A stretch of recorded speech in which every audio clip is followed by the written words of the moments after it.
अस्सलाम वालेकुम नाज़रीन, आप देख रहे हैं प्रोग्राम खबर यह है और मैं हूं आपके साथ उस्मान ओमान। हमारा पहला मौजू है वजीर आजम नवाज शरीफ 30 सितंबर को अक़वाम मुत्तहिदा की जनरल असम्बली से खिताब करेंगे और कितने बेहतर अंदाज से वजीर आजम पाकिस्तान का मौक़िफ़ दुनिया के सामने पेश कर सकेंगे, इसी हवाले से आज हम बात करेंगे। हारून साहब, आपको क्या लगता है वजीर आजम कितने बेहतर अंदाज से पाकिस्तान का मौक़िफ़ दुनिया के सामने पेश कर सकेंगे अक़वाम मुत्तहिदा में? अब ये तो पता ही नहीं कितनी उन्होंने तैयारी की है, फॉरेन ऑफिस के कितनी इनपुट है, अपना दूसरे लोगों के कितनी इनपुट है जो अदारे इन चीज़ों में एक रोल रखते हैं, और तकरीर किसने लिखी है।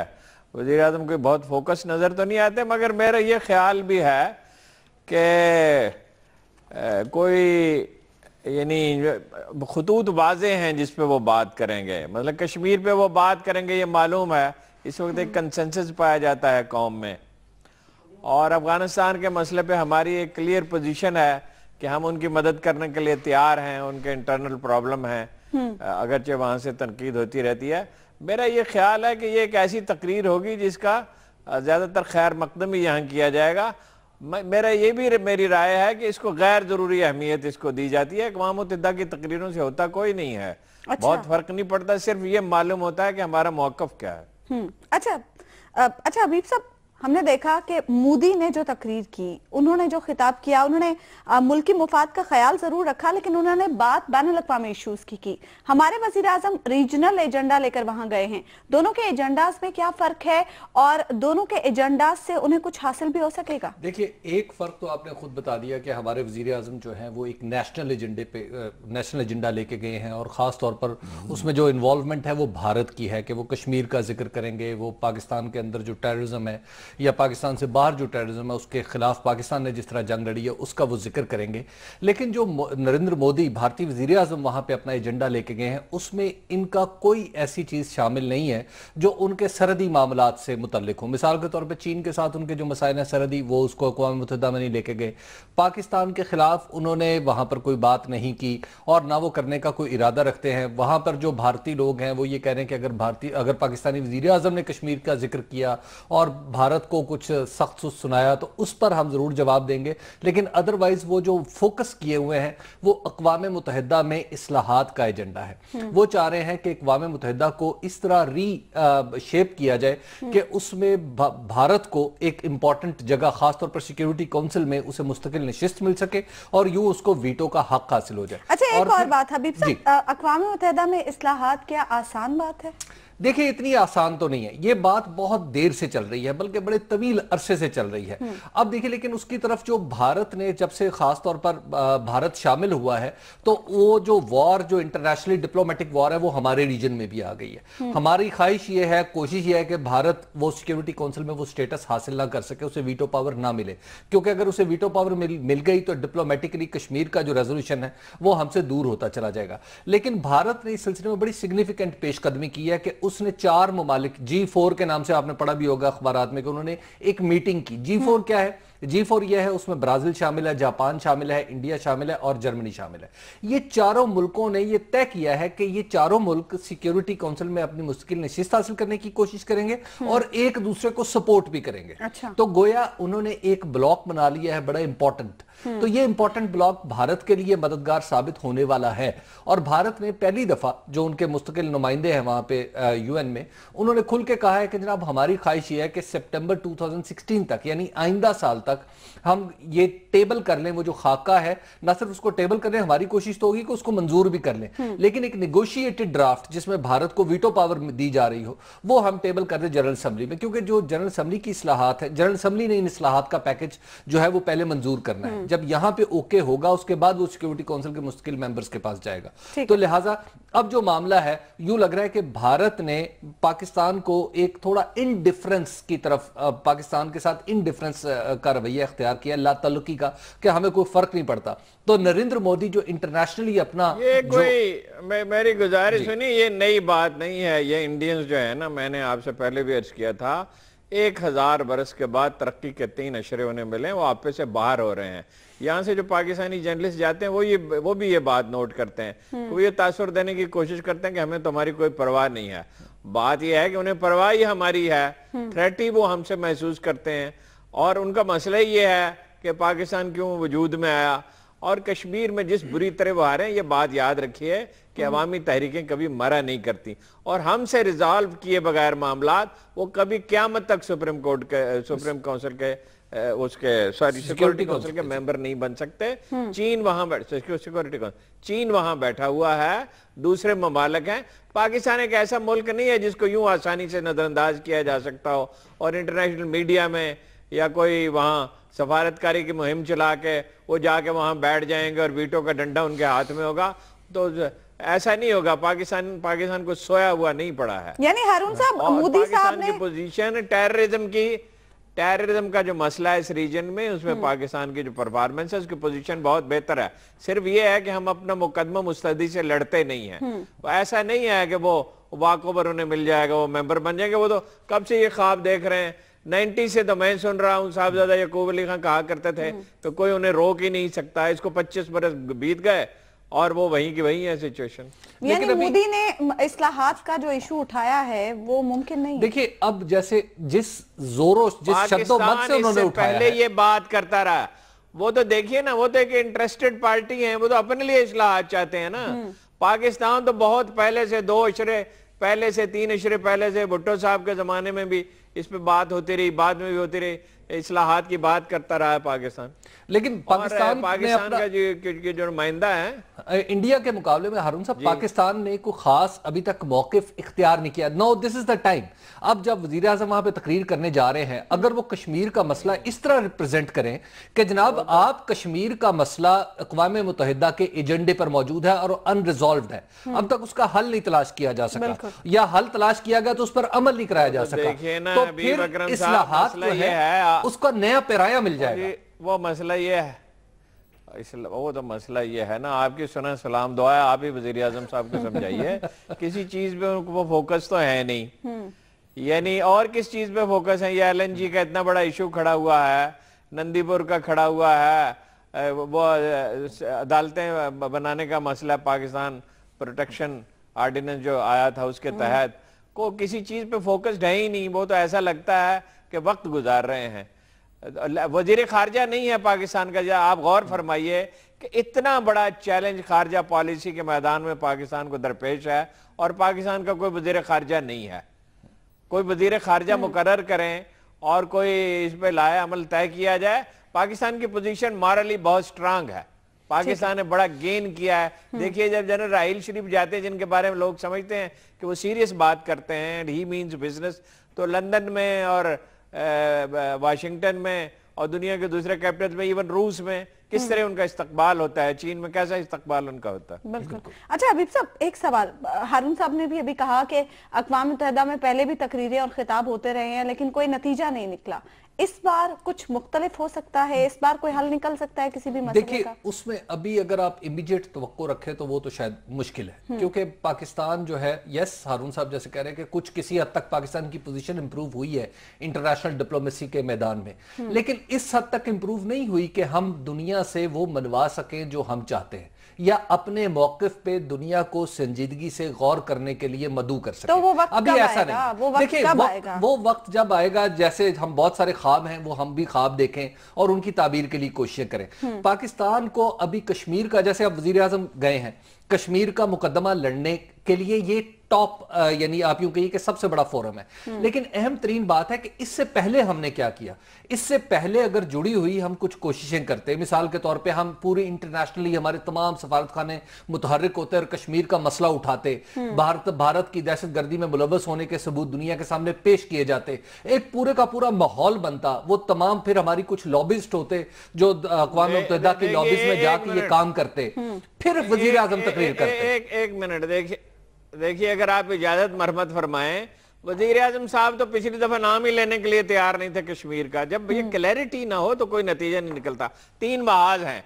देखिए, एक तो ये बताया जाए कि मकबूजा कश्मीर में हुआ क्या है, कितने लोग मरे हैं और किस तरह बेदर्दी के साथ मरे हैं, कितनी औरतों के साथ बदसलूकी की गई, कितनी मार्केटें जला दी गई गन पाउडर छिड़क के, कितने लोग टार्चर सेलों में, कितने बच्चे यतीम हो गए, और किस तरह उसकी इकोनॉमी तबाह कर दी गई, और सैलाब के बाद किस तरह उसको नजरअंदाज किया गया, ह्यूमन राइट्स की कैसी वायलेशन हुई। दूसरी यह है कि दुनिया भर में मीडिया में और मुख्तलिफ मुल्कों के साथ राब्ते में इसको वाजे किया, सारी दुनिया में ये मुकदमा पेश किया जाए, फिर ये बताया जाए कि भारत इस इलाके में हेजमनी के लिए क्या कर रहा है। अगर आप एक एग्रेसिव लबोलाजा इख्तियार करें, जो भुट्टो के बाद कभी किसी ने नहीं किया, आपने गौर किया होगा, ये केस जब जो जुल्फकार अली भुट्टो ने लड़ा था तो उसके नतायज निकले थे। बाद में भी अफगानिस्तान के मसले पर जब हमारा मौकफ ठीक था, आज तो दानिश्वर उसकी अजीबोगरीब तशरीह करते हैं, 5 साल में सारी तारीखी भूल जाते हैं। तो 122 अक़वाम ने हमारी हमायत की थी। दुनिया के मीडिया में इसको लड़ने की जरूरत है और दुनिया के भर के बड़े अहम ममालिक के कैपिटल्स में एक राय आमा बनाई जाती है। वजीर आजम को इसकी फिक्र हो तो तब है ना। और बल्कि आज जो इस पे बड़ा दिलचस्प एक नुक्ता ऐसे गुफ्तगू में अभी अच्छा हबीब साहब उस दिलचस्प नुक्ते के हवाले से भी हम बात करेंगे। एक ब्रेक ले लेते हैं यहाँ पर नाज़रीन, और ब्रेक के बाद भी हम डिस्कशन का सिलसिला जारी रखेंगे।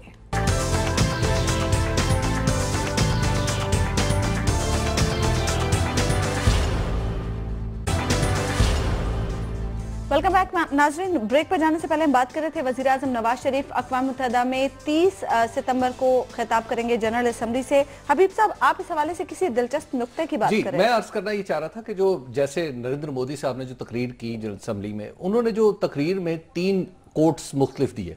मिसाल के तौर पे दिलचस्प बात है, भारतीय सियासत में ये बड़ी अहम बात है कि बीजेपी के एक लीडर ने महात्मा गांधी को कोट किया अपनी ओपनिंग में। अच्छा। उसके बाद उन्होंने 2 कोट्स दिए जो उनकी जो रामायण है उसमें से, और फिर एक कोट दिया जो उनके अपने एक इकोनॉमिस्ट थे उनसे। अच्छा, ये तीनों चारों पूरी दुनिया में, अब दुनिया के बाज लोग जो हैं वो इस बात पर गौर कर रहे हैं कि यार ये चारों कोट जो है ये हिंदुओं के कोट हैं, क्या वो डॉक्टर अब्दुल कलाम आजाद का या माफ कीजिएगा डॉक्टर अब्दुल कलाम का या अब्दुल कलाम आजाद का कोई कोट नहीं दे सकते थे। वो अपनी तहरीरों में और तकरीरों में, इवन अपने ट्वीट्स में भी ये बात मद्देनजर रखते हैं कि वो किसी गैर हिंदू का कोई कोट भी ना आने दें। तो इवन उनकी तकरीर में भी इस तरह का मसाला मौजूद है जो हम पूरी दुनिया के सामने प्रेजेंट कर सकते हैं।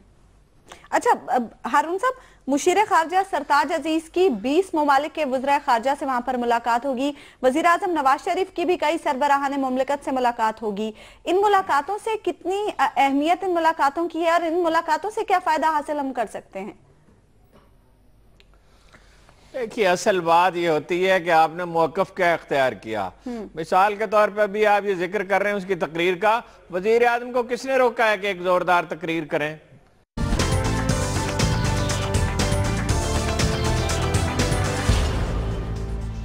वेलकम बैक नाज़रीन। अब हम बात करेंगे मिना में पेश आने वाले अफसोसनाक सानहे की, जिस पर हर आंख अश्कबार है। हारून साहब, इस सानहे को लेकर ईरान ने जो खतरनाक इल्जाम आयद किया है, आपको क्या लगता है उसके क्या नताइज बरामद हो सकते हैं? देखिए, वो तो उससे बदमज़गी पैदा होगी, पहले ही कशीदगी और बढ़ेगी। ईरानियों को अगर कोई शिकायत थी, कोई सीरियस इंफॉर्मेशन थी उनके पास, तो उन्हें सऊदी गवर्नमेंट से शेयर करनी चाहिए थे, उस सतह पर बात करनी चाहिए थे। इसको सारी दुनिया के सामने इस तरह पेश करना एक मसला बनाकर, देखिए कौन सी हुकूमत ये चाहती है कि इस तरह लोग मारे जाएं जब सारी दुनिया से, जब हज जैसे मुकद्दस मौके पर। और सऊदी हुकूमत पे 100 एतराज़ात हो सकते हैं, मगर हज के मामले में उन्होंने एक्सीलेंट इंतजामात हमेशा करने की कोशिश किया है, बेदरेग उस पर पैसा खर्च किया है, यानी जितनी दुनिया तवक्को कर सकती थी उससे कहीं ज्यादा। और ईरानियों ने जो इल्जाम लगाया वो काबिल फहम नहीं नजर आता। बहरहाल ईरान सऊदियों को भी ये चाहिए कि मुस्लिम मीडिया को उसमें एक्सेस दें और लोगों को प्रॉपर ब्रीफ करें। और ये छिन छिन के तलात आ रही हैं, उनका निज़ाम ऐसा है जिसमें गैर ज़रूरी एहतियात से वो काम लेते हैं। आज की बदली हुई दुनिया में सऊदियों का भी अपना रवैया बदलना चाहिए।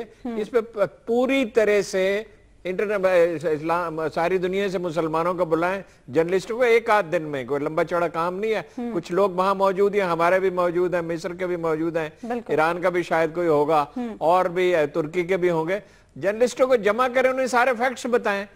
ये देखिए, वो जो जगह है वो इस तरह की है कि वहां जरा सी बदनज़मी से किसी वक्त खराबी हो सकती है। कोई ग्रुप मशरक की बजाय मगरब की तरफ चल पड़े, शमाल की बजाय जनूब की तरफ चल पड़े, एक रास्ते की बजाय, कोई गलत फहमी हो सकती है। ये जो लोग हज करने के लिए जाते हैं कोई ट्रेंड तो नहीं होते, मेजॉरिटी तो पहली दफा जाती है, सफर का दबाव भी होता है, लोग घबराए हुए, तो वक्त का बड़ा दबाव होता है। मुझे 12 वहां जाने का मौका मिला, वहां इसी तरह आप अंदाजे से और क्यास से चलते हैं और छोटी छोटी गलत फहमियां पैदा होती रहती है, मसला पैदा हो जाता है। बहरहाल इसको सुलझाया जाना चाहिए और बेहतर है कि इसमें पाकिस्तान भी कोई इनिशिएटिव ले और सऊदियों से बात करे। अच्छा हबीब साहब, ईरानी सदर हसन रूहानी ने इस मामले की अक़वाम मुत्तहिदा की जनरल असम्बली में तहकीकात का मुतालबा किया है। आपको लगता है कि OIC के होते हुए ये मुनासिब प्लेटफॉर्म था जहां खड़े होकर उन्होंने इस चीज का मुतालबा किया? अव्वल तो ये जैसे हारून साहब कह रहे हैं, दो तरफा मामला होता और अगर होना ही था तो फिर ये OIC के लेवल तक होता ताकि OIC इस पे कोई बात कर सकती, बात करने की अहलियत रखती। आप इंटरनेशनली जाके अक़वाम मुत्तहिदा में जाके कि OIC को वीक करने वाली बात की है रूहानी साहब ने कि वहां पर जाके आपने एक अपनी तंजीम, अपना ही दरमियानी मामला जो मुसलमानों के अंदर था उसे तय हो जाना चाहिए था। लेकिन खैर देखिए, जो ये वाकया हुआ ना, इससे उसमें मजबूरी तौर पर जो इमेज है ना सऊदी हुकूमत का, विच वॉज वेरी गुड, जैसे हारून साहब कह रहे हैं कि बड़ा पैसा लगाते हैं, लेकिन ये टार्निश हुआ है। उसकी वजह कि 2 हफ्ते में ये के बाद दीगरे वाकयात हुए। पहले क्रेन गिर गई और अब ये वाकया हुआ। अच्छा, इस वाकये की तहकीकात के बारे में भी वो नहीं बता पा रहे अब तक कोई ऐसी बात, हत्ता कि जो शहीद होने वाले लोग हैं हुज्जाज कराम है, अब इंटरनेशनल मीडिया कह रहा है कि जनाब ये फिगर जो है वो 1300 तक है, जबकि हमारे यहाँ जो बताया जा रहा है, जो हम तक इत्तलात पहुंच रही है सऊदी हुकूमत की तरफ से, वो 700 कुछ की है। इसी तरह कहा जा रहा है कि जनाब पाकिस्तानी के बारे में कहा जा रहा है, जो गार्जियन की रिपोर्ट है वो कहता है कि 236 लोग जो पाकिस्तानी खुदा न खास्ता वो शहीद हुए हैं, लेकिन हम तक जो इत्तला है वो 18 की है। अब ये जो इत्तलात का फर्क है, मेरा ख्याल है सऊदी हुकूमत को इसे भी दूर करना चाहिए। तीसरे मैं आपसे अर्ज करना चाहूंगा कि जैसे अभी हमारे जो पिछले साल हमारे डायरेक्टर प्रोग्राम है इरफान असगर साहब, वो हज पे गए, तो मैं उनसे पूछ रहा था कि आपके ख्याल में क्या हादसा मुमकिन है? उन्होंने कहा कि हादसा, उन्होंने बताया कि हादसा उसी वक्त मुमकिन है जब कोई चीज टूटे, और इस केस में जो हमारे सामने है वो एक बैरियर तोड़ा गया है। जब एक बैरियर टूटा, एक तरफ से कई लाख का मजबा और दूसरी तरफ से कई लाख का मजबा जब टकराए, तो उसके नतीजे में ये हादसा हुआ। तो मैंने उनसे पूछा कि ये बताइए कि क्या हुकूमत की इसमें गलती हो सकती है या कुछ? कहते वो रास्ते ऐसे हैं कि कोशिश के बगैर नहीं टूट सकते। अच्छा। तो लिहाजा अब कोशिश के साथ किसी ने तोड़ा, क्यों तोड़ा, किस वजह से तोड़ा गया, क्या कोई मिनिस्टर था, नहीं था, अब ये सारी वो चीजें हैं जिन्हें सऊदी हुकूमत को इंडिपेंडेंटली हमें आराम से बता देना चाहिए। लास्टली मैं अर्ज करना चाहूंगा कि देखिए, सऊदी हुकूमत ने जो हज का मामला है ना, इसको बहुत ज्यादा क्लोज नेट रखा हुआ, यानी सिर्फ सऊदीज ही उसमें रोल प्ले कर रहे होते हैं मैनेजमेंट पे। अब देखिए, इस मैनेजमेंट को थोड़ा इंटरनेशनलाइज करना चाहिए। पाकिस्तान से आप लोगों को लेके जाएं, पुलिस के लोगों को लेके जाएं, आप जहां से हुज्जाज कराम आते हैं वहां से लोगों को बुलाएं। उसमें एक मसला मैं आपसे अर्ज करता हूं, कंफ्यूजन कहां से शुरू होता है? सबसे पहले कंफ्यूजन शुरू होता है ट्रांसपोर्ट से। ये नवा के ड्राइवर होते हैं, छोटे छोटे शहरों के, उस वक्त वो आ जाते हैं और उन्हें रास्तों का पता नहीं होता। 10 मिनट का रास्ता बाज़ औक़ात वो 3 घंटे में तय करते हैं। सऊदी मिजाज भी ऐसा है और ट्रेनिंग भी ऐसी है कि एडमिनिस्ट्रेटिव कैपेसिटी उनकी कम है। अच्छा। इसमें उन्हें पाकिस्तान को, तुर्कों को और बाद मुल्कों को, दुबई के लोगों का एडमिनिस्ट्रेशन का तजुर्बा अच्छा है, मलेशिया का बहुत अच्छा है। इन 3-4 मुल्कों को मशवरे में शामिल करना चाहिए, कोई मशावरती बॉडी बनानी चाहिए। ये तो मुनासिब नहीं है कि वहां सड़क पे पाकिस्तानी खड़े हो या तुर्क खड़े हो, ये तो ठीक नहीं है। ये तो एक तरह की मुदाखलत भी होगी, प्लेटफॉर्म मुहैया का मजरू करने के बता। लेकिन ये एक एडमिनिस्ट्रेटिव बॉडी जो बनाए उसमें वो मशवरा करें। हमारी मतलब आर्मी के लोगों की बहुत जबरदस्त कैपेसिटी है इसमें, तुर्कों की है, मलेशियन की है, तो उन्हें मशवरे में शामिल करना चाहिए। और वरना खुदा न खास्ता अगले बरस भी ऐसा कोई हादसा होता है तो अल्लाह न करे, तो सऊदी हुकूमत का तासुर बहुत मजरू हो जाएगा दुनिया। अच्छा हबीब साहब, आपको लगता क्या है अब इस मामले की तहकीकात कैसे होनी चाहिए ताकि अब दुनिया भर में जो एक इस्तराब पाया जाता है इस मामले को लेकर वो खत्म हो सके? हम सब लोग इसमें इन्वॉल्व हैं, लिहाज में साहब पाकिस्तान के अपने शहरी हैं, OIC के प्लेटफॉर्म से होनी चाहिए। को इस्तेमाल कर लें। वाली बात तो बहुत ही फजूल है। किसी और को देखिए, हमारे इन्वेस्टिगेटर्स को बुला लें इस मौके पे भी, जहां जहां जिन जिन मुल्कों के शहीद हुए हैं हुज्जाज, वहां से लोगों को बुला लें, इवन ईरान से भी लोगों को बुलाएं। और बड़ा सादा फार्मूला हो सकता है जी, बड़ा सादा फार्मूला हो सकता है। जो जहां से बड़ी तादाद में हाजी जाते हैं वो कौन से मुल्क हैं? तुर्की है, पाकिस्तान है, इंडोनेशिया है, ईरान है, इंडिया है। वो इनमें से कुछ मुल्कों को शामिल कर लें उसमें। इंडिया है, बिल्कुल, उसमें शामिल कर लें, उनको कॉन्फिडेंस मिले। यही है, तफसीलात बताने की बात है। उसमें खुदा न खासा कोई इंटेंशनली तो किसी ने किया नहीं है कि उन्हें कोई परेशानी हो। तो ये कोई हुकूमत तो नहीं कर सकती ना, जाहिर है हुकूमत को तो उससे नुकसान ही पहुंचा है। ठीक है, अगले मौजू की जानिब बढ़ते हैं नाज़रीन। खालें जमा करने से मुतालिक ज़ाब्ता अखलाक की खिलाफ वर्जी पर रेंजर्स की जानिब से कार्रवाई की गई है और रेंजर्स ने 356 अफराद को गिरफ्तार भी किया है। इस हवाले से हबीब साहब एलामिया भी रेंजर्स ने जारी किया, प्रेस रिलीज हम देख सकते हैं जिसमें रेंजर्स ने ये लिखा है कि जिन अफराद को गिरफ्तार किया गया है उन तंजीमों में MKM, जमात इस्लामी, अहले सुन्नत वल जमात, जमात उद दावा, दावत इस्लामी, सुन्नी तहरीक और मेमन बिरादरी शामिल हैं। देखिए, मुझे मतलब ठीक है ये रेंजर्स ने जारी किया है, लेकिन मुझे समझ नहीं आई कि मेमन बरादरी और जमात इस्लामी पे इल्जाम लगाने का को मुझे समझ नहीं आ रही कि इनके लोग, मेमन बरादरी के लोग क्या खालें छीन रहे थे या क्या कर रहे थे, और या इन्होंने खालें किसी ट्रक से उतारी हैं या क्या किया है। ज़ाब्ता अखलाक क्या था? ज़ाब्ता अखलाक के ऊपर जब ये बन रहा था ना, उस वक्त भी बहुत से लोगों ने जो कराची में, आपको पता है 293 ऐसी तंजीमें थी जिन्हें कराची में इजाजत दी गई थी कि जनाब आप यहां पर खालें इकट्ठी कर सकते हैं। अब 293 में लोग बेशुमार हैं, लेकिन अगर टेक्निकली देखा जाए तो मदारिस है नंबर 1, और मदारिस में भी अगर देखा जाए तो 7 या 8 मदारिस हैं। मदारिस मजमूई तौर पर सबसे बड़ा फरीक है खालें जमा करने का। उसके बाद आती है मुत्तहिदा कौमी मूवमेंट, उसके बाद आती है जमात इस्लामी। बाकी जितने भी इदारे हैं वो इतनी खालें, ना उनके खालों में स्टेक्स हैं, ना वो इतनी खालें इकट्ठी कर सकते हैं, तो लिहाजा इनके नेटवर्क्स हैं, यही लोग ज्यादा इकट्ठी करते हैं। अब सबसे पहले तो MKM पे आपने पाबंदी लगा दी। MKM को पर पाबंदी लगाने के चक्कर में या उसको कंट्रोल और कंटेन करने के चक्कर में आपने बाकी सारी जमातों पर भी पाबंदी लगा दी। लेकिन MKM को तो इजाजत भी दी गई थी। इजाजत तो मिल गई, मसला यह है कि ये कैसी इजाजत है कि आप नवाब शाह से भी लोगों को गिरफ्तार कर रहे हैं, जिन दफ्तरों में खालें पड़ी हैं आप वहां से खालें भी उठा रहे हैं कि ये जबरदस्ती इकट्ठी हुई होंगी। तो मतलब अगर इस तरह की सूरत है करते हैं यार, तो आप KKF पे पाबंदी लगा दें। आप करते हैं, क्या पाबंदी लगा दे? क्या नहीं, खिदमत खल्क फाउंडेशन पे पाबंदी लगा दें। आपको ये पता है क्या अजीब बात आप बात कर रहे हैं यार? क्या पाबंदी लगाई उन पे? आपको पता है कि 20-25 साल से वो गुंडागर्दी से खालें वसूल करते हैं, भत्ता वसूल करते हैं, फितराना भी इसी तरह वसूल करते हैं। एक ज़ाब्ता अखलाक बनाया गया जो मशवरे से बनाया गया, कोई मुसल्लत थोड़ी किया गया है ज़ाब्ता अखलाक। इसमें इनकी आदतें बिगड़ी हुई हैं सबकी। उसमें जमात इस्लामी के बाद लोग भी शामिल हैं जो गैर जरूरी तौर पे अग्रेसिव होते हैं।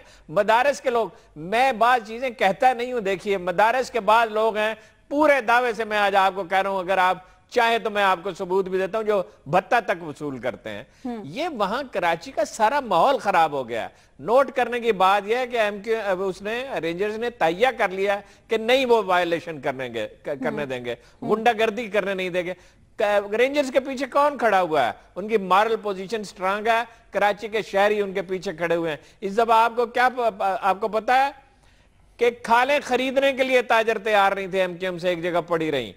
जो उनके एक बाज मजहबी तंजीमें हैं जिनके साथ उनका राब्ता था, उन लोगों ने इनकार कर दिया इस दफा MKM को खाले देने से, और अपनी मजहबी जमातों को, जो छोटे छोटे ग्रुप हैं उनको दी खाले, और बाद और अदारों को दी। कराची में अमन बेहतर हो रहा है रेंजर्स की कोशिशों से।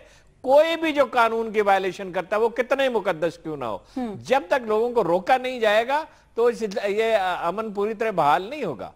इसमें रेंजर्स की मदद की जानी चाहिए। अलबत्ता ये जरूर है कि अगर नारवा तौर पर किसी ने किया है, MKM का कोई आदमी गलत तौर पर पकड़ा गया है, तो मीडिया को चाहिए कि उसको वाज़ेह करे, और ऐसा नहीं होना चाहिए MKM का या किसी का भी हो। ठीक है, एक ब्रेक ले लेते हैं, ब्रेक के बाद हम डिस्कशन का सिलसिला नाज़रीन जारी रखेंगे।